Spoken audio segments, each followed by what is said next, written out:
The first thing my mother said when she saw the nursery paint samples on my kitchen counter was, "Oh, Teresa, you really think you can do this alone?" Not congratulations. Not I'm happy for you. Just that? And the wild part? I wasn't even pregnant. Let me explain. I'm Teresa Townsend. I'm 34, I live in Ridgewood, and up until 6 months ago, my family believed my house, my time, and honestly my uterus was all community property. You know how some families borrow sugar? Mine borrows life decisions. If you've ever had a parent look at you like you're a resource instead of a person, yeah, stay with me. So here's what happened. 3 years ago, I bought my house on Maple Lane. White siding, black shutters, the kind of porch that makes you want to drink coffee slowly and pretend you're in a Nancy Meyers movie. I saved for 8 years to afford it. I skipped vacations. I drove a 10-year-old Corolla that made a noise like a dying goose every time I turned left. I packed lunches. I worked overtime at Morrison and Hale Construction until my boots literally cracked at the seams. And I did it alone.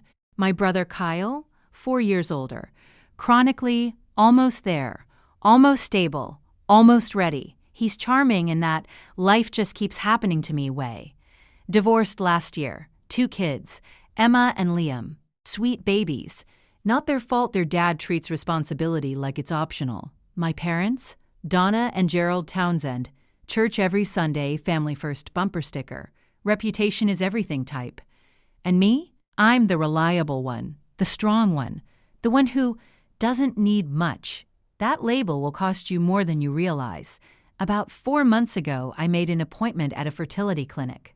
I didn't tell anyone, not even Janet next door, and she knows everything. I've been thinking about it quietly for years. Dating in your 30s in a small town, it's like shopping at a thrift store after a clearance sale. Slim pickings. And I kept waiting for the right partner to magically appear before I turned 35. Then, one Tuesday night, I was folding laundry in my perfectly silent house, and it hit me. I don't want a husband.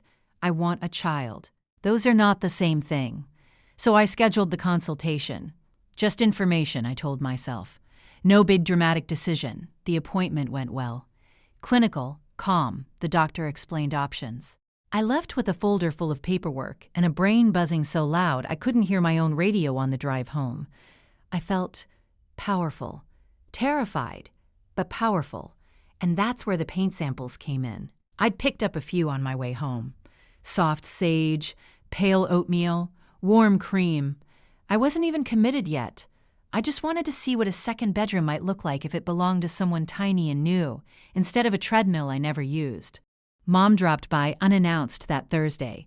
She does that, walks in like my door is symbolic. She saw the paint cards fanned out on the counter. "What's this?" "Oh, nothing. Just thinking about refreshing the guest room." She picked one up. "This looks like nursery green." Silence. I didn't mean to say it then. I really didn't. But something in me was tired of hiding. I had a fertility consult. Her hand froze midair. "You're not married." "I'm aware." She blinked. Then that little head tilt she does before delivering judgment wrapped in concern. "Teresa, honey, children need fathers. Children need stability. You can't just decide to do this alone." "I can, actually." And that's when her voice changed softer, calculating. "You know Kyle is fighting for more custody, right?" There it was. Somehow my potential motherhood immediately became about my brother. "I'm not taking anything from Kyle. But think about how it looks," she whispered. "You choosing to have a baby alone while your brother struggles to see his kids? People will talk."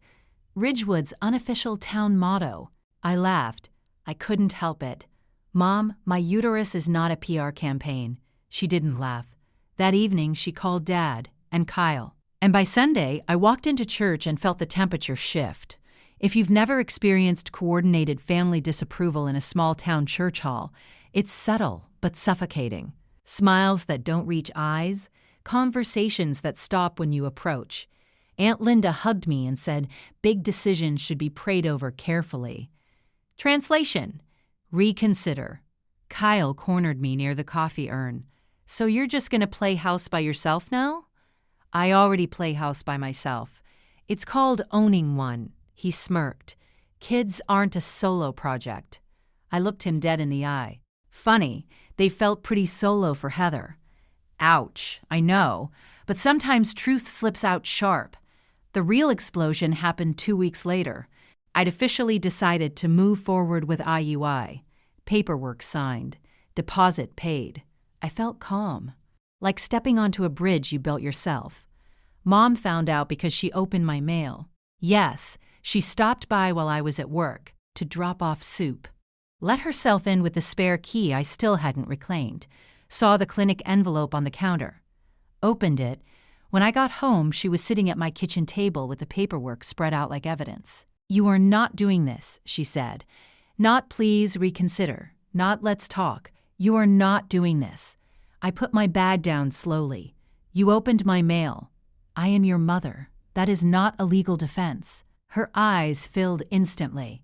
Weaponized tears. "After everything we've done for you, what exactly have you done for me, Mom?" Silence. And then she said the thing that snapped something inside me. "If you want to be a mother so badly, help Kyle. He needs support. Those kids need stability. Why create another child when your own family is already struggling?" There it was again. I wasn't a daughter. I was infrastructure. "You're asking me to redirect my life to compensate for his. I'm asking you not to be selfish. Selfish because I didn't want to donate my house. Now, because I didn't want to donate my womb?" I walked to the drawer, pulled out the spare key, and held it out. "Give me yours." She stared at it like it burned. "I don't recognize you," she whispered. "I'm starting to," I said. That night I changed the locks. Again.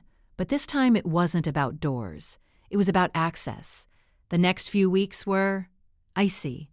Mom started a quiet campaign, prayer chain requests about a daughter making rash choices, subtle comments about fatherless homes during Bible study. It was almost impressive, the choreography. Dad didn't call. Kyle sent one text. "This is messed up." Heather, of all people, reached out. We met for coffee. First time, just us. She stirred her latte and said, "They're pressuring you, aren't they?" I nodded. "They did that to me too," she said quietly. Everything was about keeping Kyle comfortable. I kept shrinking to make space for him. She looked up at me. "Don't." That hit. The first IUI didn't work. Neither did the second. Hormones are no joke, by the way. I cried in Target because they rearranged the cereal aisle. I snapped at Rob at work for breathing too loudly. It was a lot. And through all of it, my family stayed distant. Like they were waiting for me to fail so they could say, "See?" Then, in January, on a random Tuesday morning, I stared at a test strip in my bathroom and felt the world tilt. 2 lines. Faint, but there.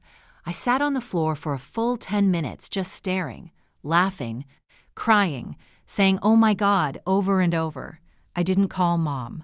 I called Janet. She came over in slippers and hugged me so tight I thought my ribs would crack. "You brave, stubborn girl," she whispered.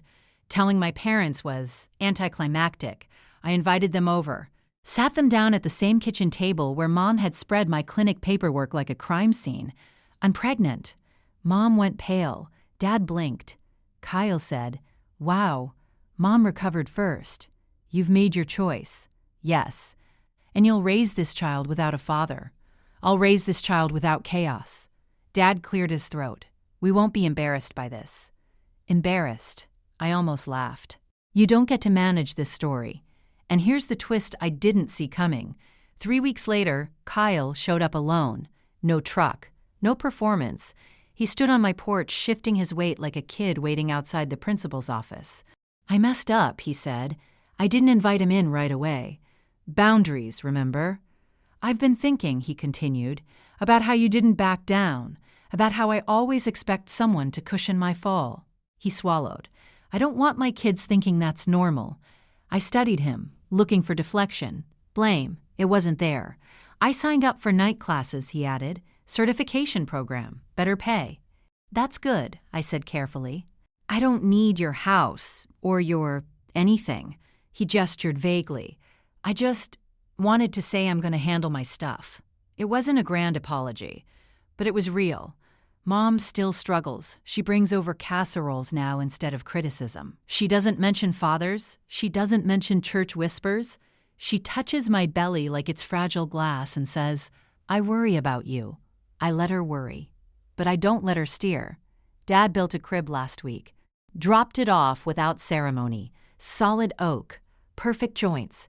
He stood in the doorway and said, "You'll need shelves." It wasn't, "I'm sorry," but it was something. I'm 7 months pregnant now. The nursery is sage green, by the way. Soft and calm. Sometimes I sit in the rocking chair and just breathe. Here's what I've learned. Some families confuse access with ownership. They think love means voting rights over your life. But boundaries aren't cruelty. They're clarity. Choosing yourself doesn't mean you don't love them. It means you love yourself, too. And sometimes, that's the bravest thing you'll ever do. If you're watching this and you're in that in-between space where your choice disappoints everyone but saves you, I see you. You're not selfish. You're building something honest. Tell me in the comments, what decision did you make that scared everyone else but felt right to you? And if the story felt like someone finally saying the quiet part out loud, subscribe to Revenge Diary. Share this with someone who needs permission to choose themselves, because your life isn't a family resource. It's yours, and you're allowed to build it any way you want.